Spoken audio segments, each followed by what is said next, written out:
ഇന്ന് തിരുവോണമാണ്.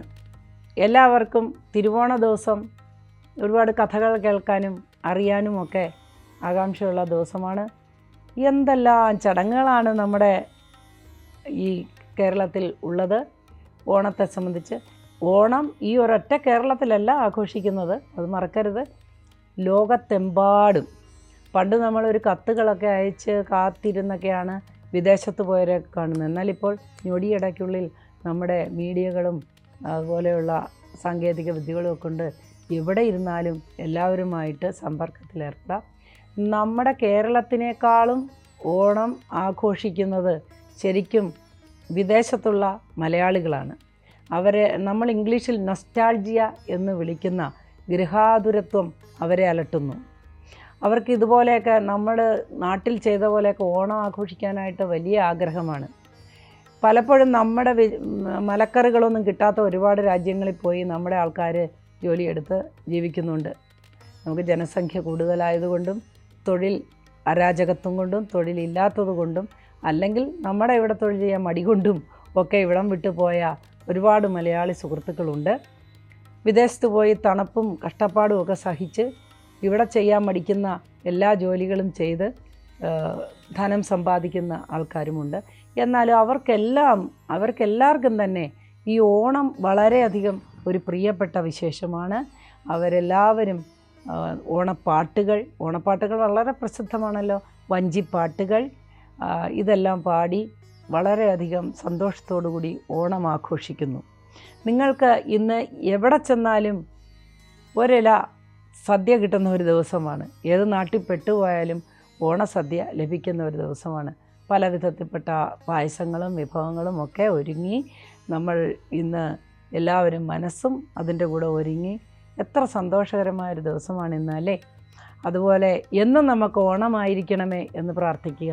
നോക്കൂ, നമ്മുടെ മഹാബലി തമ്പുരാനുള്ളപ്പോൾ എന്നും ഓണമായിരുന്നു. നമ്മളെല്ലാവരും പഠിച്ചിട്ടുണ്ടല്ലേ ആ പാട്ട്. മാവേലി നാട് വാണിയിടും കാലം മനുഷ്യരെല്ലാവരും ഒന്നുപോലെയാണ്, ഒരു വ്യത്യാസവും ഇല്ല, ഉച്ചനീചത്വങ്ങളില്ല. മനസ്സിലായില്ലേ? അല്ലെങ്കിൽ ജാതി ഭേദ മത വിദ്വേഷങ്ങളോ ഒന്നുമില്ല.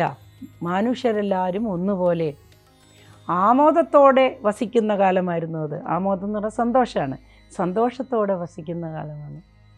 ആപത്തങ്ങ് ആർക്കും ഒട്ടില്ലതാനും. അന്ന് ആപത്തുകളും ഇല്ല, അപകടങ്ങളും ഇല്ല, ബാലമരണങ്ങളുമില്ല എന്നൊക്കെയാണ് കവി എഴുതി വച്ചിട്ടുള്ളത്. അത് ഏറെക്കുറെ സത്യമാണ്. അതായത് നമ്മുടെ യുഗങ്ങളുടെ കണക്കൊക്കെ നിങ്ങൾക്ക് അറിയാമല്ലോ അല്ലേ. 4 യുഗങ്ങളുണ്ട്, ചതുർയുഗങ്ങൾ. ആ 4 യുഗങ്ങളിൽ അവസാനത്തെ യുഗത്തിലാണ് നമ്മളിപ്പോൾ നിൽക്കുന്നത്. പൊതുവായി പറഞ്ഞാൽ മനുഷ്യന് 36 ഇൻകാർനേഷൻ, അവതാരം. നമ്മളെല്ലാവരും അവതാരമൂർത്തികളാണ് കേട്ടോ. അതായത് നിങ്ങൾ ദൈവത്തെ കാണാറുണ്ടോ? ഞാൻ കാണാറുണ്ട്. എങ്ങനെയാണ്? അമ്പലത്തിൽ ചെല്ലുമ്പോഴും കാണും, പള്ളിയിൽ ചെല്ലുമ്പോഴും കാണും, വഴിയിൽ നടക്കുമ്പോഴും കാണും. എപ്പോഴാണ് ഈ ദൈവം നമ്മുടെ മുമ്പിൽ പ്രത്യക്ഷപ്പെടുന്നതെന്നാൽ പല രൂപത്തിലാണ്. നമുക്ക് കുനിയാൻ വയ്യ, നമുക്കൊരു സാധനം എടുക്കണം റോഡിൽ, അപ്പോൾ ഒരു കുട്ടി ഓടി വന്ന് അതിങ്ങ് എടുത്തു തരുന്നു, അത് ദൈവമാണ്. നമ്മളെല്ലാവരും ആത്മാക്കളാണ്, നമ്മളെല്ലാവരും ദൈവങ്ങളാണ്. നമുക്ക് നമ്മുടെ പവർ, നമ്മുടെ എനർജി, നമ്മുടെ ശക്തി എവിടെയെല്ലാം വ്യാപിച്ചു കിടക്കുന്നു എന്നറിയാമോ? പക്ഷെ നമുക്കില്ലാത്തത് എന്താണ്? ആത്മവിശ്വാസം. ഈ ആത്മവിശ്വാസം, ആത്മാവിൽ നമുക്കുള്ള വിശ്വാസം അത് നഷ്ടപ്പെടുന്നു. എപ്പോൾ നഷ്ടപ്പെടുന്നുവോ അന്ന് നമ്മളുടെ സകല ശക്തിയെ ക്ഷയിച്ചു. ആത്മവിശ്വാസമില്ലാതെ ഒരു വ്യക്തിക്ക് മുൻപോട്ട് പോകാൻ സാധിക്കില്ല. അപ്പം ആ ആത്മവിശ്വാസം വളരെ കൂടുതലായി നമ്മൾ മനസ്സിൽ സൂക്ഷിക്കുക. ആത്മാവിന് ബലം കൊടുക്കുക, മനസ്സിനെ അടിമയാക്കുക, നല്ല കാര്യങ്ങൾ വ്യാപരിക്കുക, നല്ല ചിന്തകൾ. എന്തു വന്നാലും എല്ലാം നല്ലതിന് എന്ന് ഭഗവാൻ കൃഷ്ണൻ ഭഗവത്ഗീതയിൽ പറഞ്ഞിട്ടുണ്ട്. ശരിയാണ്. ആലോചിക്കുമ്പോൾ നിങ്ങൾക്ക് മനസ്സിലാകും. വലിയൊരു ആഘാതമുണ്ടായിക്കഴിഞ്ഞാൽ, ഇനി ഒരു ഉദാഹരണം പറയാം, വലിയൊരു ആഘാതമുണ്ടായിക്കഴിഞ്ഞാൽ ഉടനെ നമുക്ക് വളരെ സന്തോഷകരമായൊരു അനുഭവം അടുത്ത് തന്നെ ഉണ്ടാകാറുണ്ട്. നമ്മളത് ശ്രദ്ധിക്കാത്തതാണ്. നമ്മൾ വേദനകളെയും വിഷമതകളെയും മാത്രമാണ് വളരെ ശക്തമായി സംസാരിക്കുന്നത്. അപ്പം നമ്മളുടെ ജീവിതത്തിൽ നമുക്ക് വരുന്ന, ഇപ്പോൾ ഉദാഹരണം പറയാം, കൊച്ചു കുട്ടികൾക്ക് തെറ്റ് ചെയ്യുമ്പോൾ നല്ല അടി കിട്ടും. ഇന്നത്തെ ദിവസം എൻ്റെ അമ്മയ്ക്ക് എന്താ ഭ്രാന്ത് പിടിച്ചോ, അല്ലെങ്കിൽ എൻ്റെ അച്ഛൻ എന്താ ഭ്രാന്ത് പിടിച്ചോ, ഒന്നും പറയാനും പറ്റില്ല, ഇദ്ദേഹം എന്നെ തല്ലുകയാണ്, അയ്യോ എനിക്ക് വയ്യ, അടി കൊണ്ട് വേദന എടുക്കുന്നു എന്നൊക്കെ വിചാരിക്കുന്ന ആ കുഞ്ഞുങ്ങൾക്ക് കുറച്ച് നേരം കഴിഞ്ഞ് അച്ഛനും അമ്മയും അവിടെ പോയിരുന്ന് പശ്ചാത്തപിച്ചിട്ട് കരഞ്ഞിട്ട് അവർക്കിഷ്ടമുള്ള പലഹാരങ്ങളോ ആഹാരങ്ങളോ വസ്ത്രങ്ങളോ കൊണ്ട് വരികയോ. ഇപ്പോഴത്തെ കുട്ടികൾക്ക് കറങ്ങാൻ പോകാനാണ് ഇഷ്ടം, കാരണം ഒരു കൂട്ടിലടയ്ക്കപ്പെട്ടിരിക്കുകയാണ്. അതുകൊണ്ട് എവിടെയെങ്കിലുമൊക്കെ കറങ്ങാൻ പോവുകയും അതേപോലെ സമ്മാനങ്ങൾ വാങ്ങിച്ചു കൊടുക്കുകയൊക്കെ ചെയ്യും അല്ലേ. അപ്പം എല്ലാം നല്ലതിനാണ് എന്നപ്പോൾ മനസ്സിലാകും അല്ലേ. ഇങ്ങനെ ഓരോ കാര്യങ്ങളും നമ്മൾ അപഗ്രഥിച്ച് മനസ്സിലാക്കിയാൽ, നമുക്ക് ചുറ്റുമുള്ള ഓരോ കാര്യങ്ങളും പഠിച്ചാൽ നമുക്ക് മനസ്സിലാകും നമുക്ക് വരുന്ന ഓരോ കഷ്ടപ്പാടിനും ശേഷം നമുക്കൊരു നല്ല കാര്യവുമുണ്ട്. ഇത് പഠിപ്പിക്കാൻ എന്നും രാവിലെ ഒരാൾ ഉണരും. ആരാണെന്നറിയാമോ?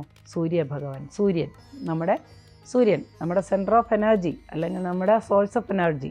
ഈ എനർജി ഭൂമിയിലില്ലെങ്കിൽ നമുക്ക് ഒന്നും നേടാൻ പറ്റില്ല. ഈ ഭൂമി തന്നെ ഇല്ല, ഈ ജീവജാലങ്ങളില്ല. അങ്ങനെയുള്ള ആ സൂര്യഭഗവാൻ നമ്മളെ പഠിപ്പിക്കുന്ന എന്താണെന്നറിയുമോ? എപ്പോഴും ചിരിച്ചുകൊണ്ടിരിക്കുക, സന്തോഷമായിട്ടിരിക്കുക, രാവിലെ മുതൽ വൈകുന്നേരം വരെ അധ്വാനിക്കുക, രാത്രിയിൽ ഉറങ്ങുക. ഇതാണ് അദ്ദേഹം നമ്മളെ പഠിപ്പിച്ചു തരുന്നത്. വേറൊരു കാര്യവും പഠിപ്പിക്കുന്നുണ്ട്. ഒരു പകലുണ്ടെങ്കിൽ തീർച്ചയായും ഒരു രാത്രിയുമുണ്ട്. അതും നമ്മളെ സൂര്യൻ പഠിപ്പിച്ചു തരികയാണ്. അപ്പോൾ ഇങ്ങനെയൊക്കെയുള്ള ഒരുപാട് കാര്യങ്ങൾ നമ്മൾ മനസ്സിലാക്കി മുമ്പോട്ട് പോകണം. നമ്മൾ ആത്മധൈര്യം കൈവിടാതെ മുൻപോട്ട് പോകണം. അങ്ങനെ ആത്മധൈര്യം വളരെ ഉള്ള വലിയ ഒരു മനുഷ്യൻ, തന്നെ അറിഞ്ഞ, താൻ ആരെന്നറിഞ്ഞ ഒരു മനുഷ്യനായിരുന്നു നമ്മുടെ മഹാബലി ചക്രവർത്തി. ആ മഹാബലി ചക്രവർത്തിയാണ് ഈ രാജ്യം ഒരു ക്ലേശവുമില്ലാതെ, ബാലമരണങ്ങൾ പോലും ഇല്ലാതെ, എല്ലാവർക്കും ആരോഗ്യവും സന്തോഷവും ഒക്കെ ഉണ്ടായിരുന്ന ആ കാലഘട്ടത്തിൽ ജീവിച്ചിരുന്നത്. അതായത് നല്ല യുഗങ്ങളുടെ അവസാനവും കലിയുഗത്തിൻ്റെ തുടക്കവുമായിരുന്നു നമ്മുടെ മഹാബലി തമ്പുരാൻ ഉണ്ട് എന്ന് വിശ്വസിക്കപ്പെടുന്ന ആ കാലഘട്ടം. അപ്പോൾ ആ നല്ല യുഗങ്ങൾ, ആ കാലഘട്ടങ്ങളിലൊക്കെ തന്നെ സമൃദ്ധിയും സന്തോഷവും ഒക്കെ ഉണ്ടായിരുന്നു. അത് ഇങ്ങോട്ട് കുറച്ച് നാൾ കൂടി നിലനിൽക്കും. അതിൻ്റെ അവസാന കണ്ണിയായിരുന്നു നമ്മുടെ മഹാബലി തമ്പുരാൻ. കലിയുഗമായതുകൊണ്ട് അദ്ദേഹം ചവിട്ടി താഴ്ത്തപ്പെട്ടു. ഇതിൽ നിന്ന് ആചാര്യന്മാരെന്താണ് ഉദ്ദേശിക്കുന്നതെന്ന് വെച്ചാൽ, കലിയുഗത്തിൽ നന്മയെ ചവിട്ടിത്താഴ്ത്തിയിരിക്കുന്നു. അപ്പോൾ കലിയുഗത്തിൽ നമ്മളെല്ലാവരും വന്നിരിക്കുന്നത് നല്ല സുഖം അനുഭവിക്കാനല്ല, മറിച്ച് നമ്മൾ ചെയ്ത ദുഷ്കർമ്മങ്ങളുടെ ഫലവും കൂടി അനുഭവിക്കാനാണ് നമ്മൾ ഇവിടെ വന്നിരിക്കുന്നത്. ഏത് ധനികനാണെങ്കിലും, ഏത് സമ്പൽ സമൃദ്ധിയുള്ളൊരു മനുഷ്യനാണെങ്കിലും, അല്ലെങ്കിൽ ആത്മീയ തലത്തിൽ ഉയർന്ന ആളാണെങ്കിലും അടിസ്ഥാനപരമായി അവർ ദുഃഖിതരാണ്. എന്തെങ്കിലും തരത്തിലുള്ള ദുഃഖം അവരെ അലട്ടിക്കൊണ്ടിരിക്കും. അതിനെ നമുക്ക് കർമ്മഫലം എന്ന് വിളിക്കാം. എന്നാൽ നമ്മുടെ കർമ്മഫലം നമ്മൾ അനുഭവിച്ചേ തീരൂ. അതിനാണ് നന്മയുടെ പ്രതീകമായ നമ്മുടെ മഹാബലി തമ്പുരാനെ ചവിട്ടിത്താഴ്ത്തിയിരിക്കുന്നു. അതായത് നമ്മൾ എല്ലാത്തിലും ദൈവത്തെ കാണുന്ന മനുഷ്യനാണ് നമ്മൾ. പല രൂപത്തിൽ മനുഷ്യൻ നമ്മളെ സഹായിക്കാൻ വരുന്നു. നമ്മൾ തന്നെ അത്ഭുതപ്പെട്ടേക്കാം, അയ്യോ ഇത് എവിടുന്നാണ് ഇപ്പോൾ ഈ ആളെ എന്നെ സഹായിക്കാൻ വന്നത്? അതൊരാളെയല്ല, അത് ദൈവമാണ്.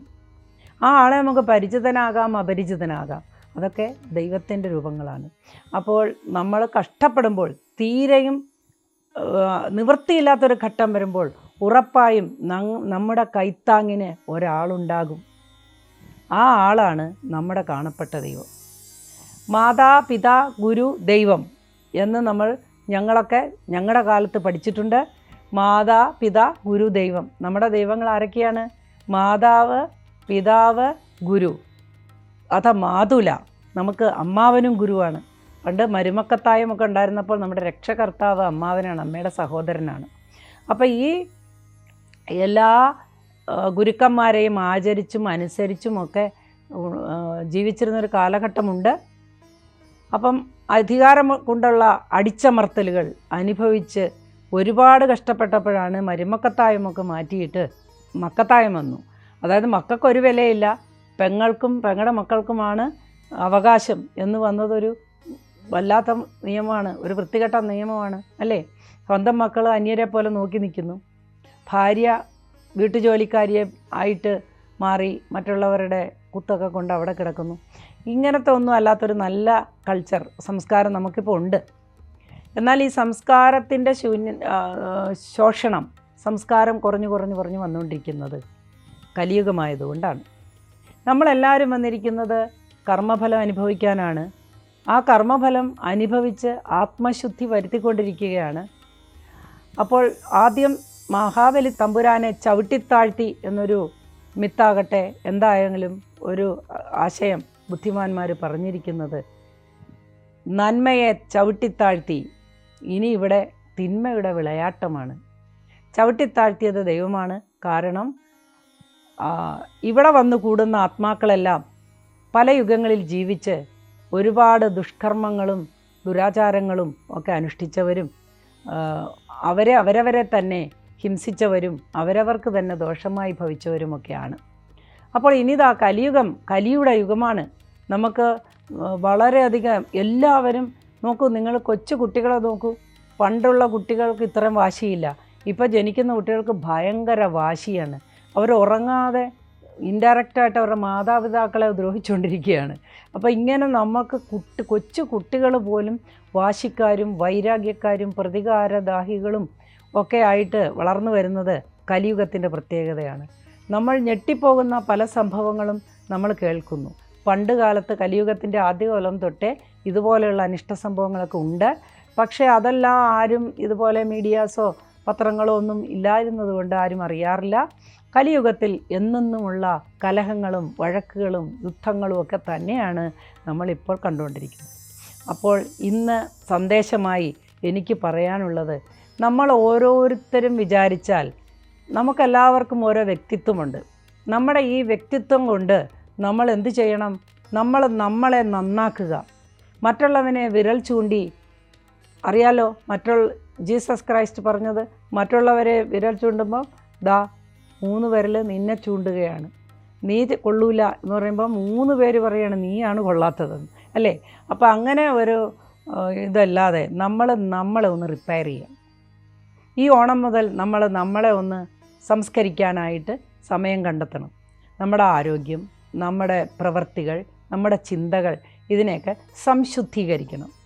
ഇങ്ങനെ ശുദ്ധമാക്കിയതിന് ശേഷം നമ്മുടെ സഹകരിക്കുന്നവരെ നമ്മുടെ ഈ അവസ്ഥയെല്ലാം കാണിച്ച് നമ്മൾ മാതൃക കാണിച്ചു കൊടുക്കുക. അല്ല ഉപദേശിക്കാനൊന്നും പോയാൽ ആരും അത് കേട്ട് നിന്ന് തരില്ല. ആർക്കും അത് ഉപദേശങ്ങളൊന്നും ഇഷ്ടമല്ല. അപ്പം നമ്മൾ കാണിച്ചു കൊടുക്കുക, ഞാൻ അതെങ്ങനെ ചെയ്യുന്നു, ഇപ്പം എനിക്ക് നല്ല സമാധാനമുണ്ട്. പണ്ട് എന്തോ ഒന്നായിരുന്നു എനിക്ക്, ഞാൻ രാവിലെ ഉണരില്ല, ഒരു എക്സർസൈസ് ചെയ്യില്ല, അല്ലെങ്കിൽ ഒരു യോഗ ചെയ്യില്ല, ഞാൻ കൃത്യമായി ഭക്ഷണം കഴിക്കില്ല, ഞാൻ വെറുതെ എൻ്റെ വീട്ടുകാരോടൊക്കെ ചൂടാകും, ദേഷ്യപ്പെടും. അങ്ങനെ എൻ്റെ അഡ്രിനാലിൻ എന്ന് പറയുന്ന കെമിക്കൽ വർദ്ധിച്ചിട്ട് എനിക്ക് അസുഖങ്ങൾ വരുന്നു, ഞാൻ ക്ഷീണം വരുന്നു, തകരുന്നു. എന്നാൽ ഇപ്പോൾ എനിക്ക് ആ പ്രശ്നങ്ങളൊന്നും ഇല്ലതാ, ഞാൻ ചിട്ടയായിട്ട് മുമ്പോട്ട് പോവുകയാണ്. ഞാൻ കൃത്യമായി 7:30-നും 8:നും ഇടയ്ക്ക് ഭക്ഷണം കഴിക്കുന്നു. അതിനുശേഷം ഞാൻ ഇടവിട്ട് കുറച്ച് വെള്ളമൊക്കെ കുടിച്ച് മെയിൻറ്റെയിൻ ചെയ്യുന്നു. കൃത്യമായി 12-നും 1-നും ഇടയ്ക്ക് ഭക്ഷണം കഴിക്കുന്നു. അതിനുശേഷം ഞാൻ എൻ്റെ കർമ്മത്തിൽ അധിഷ്ഠിതനാകുന്നു. അതായത് നമ്മൾ കർമാധിഷ്ഠിതനാകണം. അതായത് മഹാബലി തമ്പുരാൻ നമ്മളെ പഠിപ്പിച്ചത് വളരെ ഹാർഡ് വർക്ക്, എല്ലാവരെ കൊണ്ടും അദ്ദേഹം ജോലി ചെയ്യിച്ചും അവർക്ക് വേണ്ട സഹായങ്ങൾ ചെയ്തും ഈ രാജ്യം പടുത്തുയർത്തിയതാണ്. മഹാബലി തമ്പുരാൻ സ്വന്തമായി ഇറങ്ങി ജോലി ചെയ്യുമായിരുന്നു എന്ന് ഒരു ഇടത്ത് ഞാൻ വായിച്ചിട്ടുണ്ട്. അദ്ദേഹം കൂടി നിന്ന് ജോലി ചെയ്യുമായിരുന്നു, കഷ്ടപ്പെടുന്നവരുടെ കൂടെ ജോലി ചെയ്യുമായിരുന്നു. അപ്പോൾ അങ്ങനെ നമ്മൾ എല്ലാവരും അധ്വാനികളാകണം. നമ്മളെ കൊണ്ടാകുന്ന രീതിയിൽ നമ്മുടെ കഴിവുകൾ എല്ലാം എടുത്ത്, എല്ലാവർക്കും കഴിവ് ഒരുപോലെയാണ്. നമ്മൾ വേണ്ട എന്ന് വെച്ചിട്ടാണ് നമ്മുടെ കഴിവുകൾ പുറത്തോട്ട് വരാത്തത്. ഏത് പ്രായത്തിലും അധ്വാനിക്കാം അവരവരുടെ ആരോഗ്യത്തിനനുസരിച്ച്. അതുകൊണ്ട് ഇന്നത്തെ സന്ദേശം എന്തെന്നാൽ, മഹാബലി തമ്പുരാനെ പോലെ അല്ലെ മാവേലിയുടെ ആ കാലഘട്ടം പോലെ ഒരു രാജ്യം കെട്ടിപ്പടുക്കാൻ എല്ലാവരും അവരവരാൽ കഴിയുന്ന രീതിയിൽ അധ്വാനിക്കുക. എല്ലാവർക്കും വൈറ്റ് കോളർ ജോബ് കിട്ടണമെന്നില്ല. ജോലിയില്ലെങ്കിൽ മറ്റൊരു ജോലി തേടിപ്പിടിച്ച് കുടുംബത്തെയും തന്നെയും പോറ്റാൻ ശ്രമിക്കുക. ഇതിന് പുരുഷൻ എന്നൊന്നുമില്ല, സ്ത്രീ പുരുഷൻ എല്ലാവരും, സ്ത്രീക്കും ധാരാളം അവസരങ്ങൾ ഇവിടെ ഉണ്ട്. അതെല്ലാം വിനിയോഗിച്ച് അവർക്കും അവരുടേതായ രീതിയിൽ ചെറുതെങ്കിലും ഒരു ഇൻകം ഉണ്ടാക്കാം. പുരുഷനും അതേപോലെ ചെറുതെങ്കിലും ഒരു ഇൻകം ഉണ്ടാക്കാം. തുല്യരാണ്. സ്ത്രീ പുരുഷ സമത്വത്തിന് വേണ്ടി വാദിച്ച് കൊടിയും പിടിച്ച് സമരം ചെയ്ത് നടക്കുന്ന സഹോദരി സഹോദരന്മാരോട് എനിക്ക് അപേക്ഷിക്കാനുള്ളത്, നിങ്ങൾ വല്ല 10 പൈസ ഉണ്ടാക്കുന്ന ജോലി ചെയ്യുക. ചെയ്ത് കഴിഞ്ഞിട്ട് നിങ്ങൾ രാജ്യത്തെയും കൂടി നന്നാക്കാൻ ശ്രമിക്കുക. ഇപ്രകാരം നമ്മൾ അധ്വാനിക്കുകയും പരിശ്രമിക്കുകയും ചെയ്യണം എന്നൊരു സന്ദേശം കൂടി നമ്മുടെ മഹാബലി തമ്പുരാൻ ഈ ഓണത്തിലൂടെ നമുക്ക് തരികയാണ്. കൃഷിയുടെ പ്രാധാന്യം ഊന്നിക്കാട്ടുകയാണ്. കൃഷി കാലഹരണപ്പെട്ടു പോയ ഈ നമ്മുടെ നാട് നശിച്ചുകൊണ്ടിരിക്കുന്നു. പ്ലാസ്റ്റിക് അരിയും പെയിൻ്റ് അടിച്ച അരിയും ഒക്കെ കഴിച്ച് നമ്മൾ നശിക്കുകയാണ്. നമ്മുടെ തലമുറ, അടുത്ത തലമുറയാണ് ഭാവിയുടെ വാഗ്ദാനം. അവരെല്ലാവരും വിഷം തിന്നും കഷ്ടപ്പെട്ടും അന്യരാജ്യങ്ങളെ ആശ്രയിച്ച് വിഷമയമായിക്കൊണ്ടിരിക്കുന്നു. എന്തുകൊണ്ടാണ് കൃഷി വളരാത്തത്? കൃഷി വളരാത്തത് നമ്മൾ എല്ലാവരും കൃഷി ചെയ്യാത്തതുകൊണ്ടാണ്. കാരണം ഇവിടെ ജീവിക്കുന്ന എല്ലാ ജീവജാലങ്ങളും നമ്മളെപ്പോലെയുള്ള ആത്മാക്കളാണ്. അവർക്കും ഭക്ഷണം കഴിക്കണം. അപ്പോൾ എല്ലാവരും അടുപ്പിച്ച് കൃഷി ചെയ്താൽ മൊത്തമായി അവർക്ക് ആവശ്യമുള്ളത് അവർ കഴിക്കുകയും ചെയ്യും, ബാക്കി നമുക്ക് കിട്ടുകയും ചെയ്യും. അപ്പം എല്ലാവരെ കൊണ്ടും കഴിയുന്ന രീതിയിൽ കൃഷിയിടങ്ങൾ നശിപ്പിക്കാതെ അവിടെ എന്തെങ്കിലും തരത്തിലുള്ള കൃഷി, സ്വന്തം വീട്ടിലായാലും പ്ലാസ്റ്റിക് ബാഗിലോ അല്ലെങ്കിൽ സ്ഥലമില്ലാത്തവരെങ്ങനെയെങ്കിലുമൊക്കെ അവരവരുടെ വീട്ടിലേക്ക് വേണ്ട ചെറിയ ചെറിയ പച്ചക്കറികളെങ്കിലും ഉണ്ടാക്കാനൊക്കെ ശ്രമിക്കണം. അത് പറയുന്നത് എന്തുകൊണ്ടെന്ന് വെച്ച് കഴിഞ്ഞാൽ, അധ്വാനിച്ചാൽ മാത്രമേ നമുക്ക് സമ്പത്തുണ്ടാകൂ. സമ്പത്തുണ്ടായാൽ മാത്രമേ നമുക്ക് സമാധാനമുണ്ടാകൂ. അധ്വാനം നമുക്ക് പലതരത്തിലുള്ള മാനസിക പിരിമുറുക്കങ്ങൾക്കും അയവ് വരുത്തുന്നു. അതുപോലെ നമ്മുടെ മറ്റുള്ളവർക്ക് എല്ലാവർക്കും തന്നെ സമാധാനവും കൊടുക്കുന്നു. നമ്മുടെ ഈ വർഷത്തെ ഓണം എല്ലാവരും സന്തോഷത്തോടുകൂടി ആഘോഷത്തോടുകൂടി ചിലവഴിക്കുക. എല്ലാവരും എപ്പോഴും തിരക്കായതുകൊണ്ടാണ് ഇങ്ങനെയുള്ള കാര്യങ്ങളൊന്നും പറയാത്തത്. ഇന്നത്തെ ഈ വിഷയമൊക്കെ ഒന്ന് ചിന്തിച്ച് എല്ലാവരും അതിനൊത്ത് മുമ്പോട്ട് പോകുക. നമ്മുടെ നാടും നമ്മുടെ തലമുറയും അടുത്ത തലമുറയും ഒക്കെ നന്നാവട്ടെ എന്ന് ആശംസിക്കുന്നു. അതേപോലെ തന്നെ ഓണം എല്ലാവർക്കും സന്തോഷകരമായൊരു ദിവസമായിരിക്കട്ടെ എന്ന് ആശംസിച്ചുകൊണ്ട് ഇന്നത്തെ പരിപാടി ഇവിടെ അവസാനിക്കുന്നു. നമസ്കാരം.